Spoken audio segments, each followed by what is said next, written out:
Hey guys, welcome back to my channel. So in today's video I'll be showing you guys how to do this crochet curly wig cap. So if you want to see how I was able to come up with this style, then keep watching.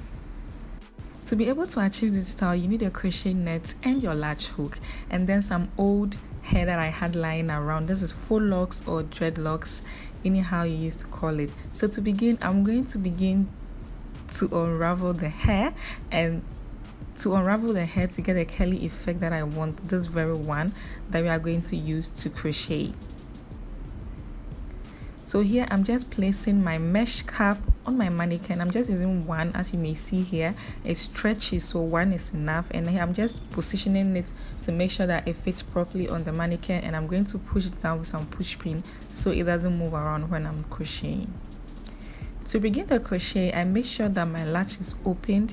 I slatch the latch through 2 holes on the net, attach my hair, close the latch, and then pull it through. And that is basically how to do a crochet braids on a wig cap, regardless of it being a mesh cap or a dummy cap.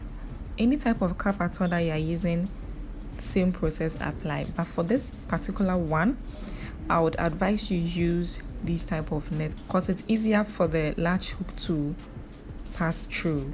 I don't know if that makes sense. But yeah, I find this way much easier than the smooth cap. So I'm going to repeat the same step over and over and over again till I get to the front, and that's where you're going to make our bang. So for this whole process, from the back coming to the top is the same thing. Slide your latch, make sure that it's open, attach your hair, close the latch, pull it through, make your knot, and then you are done. Same process till we get to the top.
So once I get here, I then divide the hair into 2 to make it a little bit shorter for the front, because the back is way longer and we don't want it like that same style in front. So once I cut the hair, I begin the same process here, crocheting the hair, but at the front I'm making sure to leave enough space so it doesn't become bulky, like too bulky at the front. So as you may see, I didn't really start from like the bottom. I started right from the middle, and then I made my way through to make sure that I fill the holes at the top but not beneath it, if you understand me clearly, because we don't want the front to be too bulky, else the style wouldn't come out nice.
And this is the hair once I was done. Like, I was really loving it this way, but I just had to make sure that the fronts were like equal, so I just went ahead to cut it, shape it, do whatever I need to do to make this hair look peng, make this hair look gorgeous, make this hair look good. So yeah, that's it for this hairstyle, guys. So easy, simple to do, doesn't really take time at all. I literally used like 2 hours to do this one. It didn't really take time at all, so you guys can also try it out and let me know. You can give me feedbacks or suggestions, whatever, or anything you want to see in my next video. Until next week, stay fab, stay beautiful, and be awesome. Bye. Kindly subscribe to this channel as well for great videos.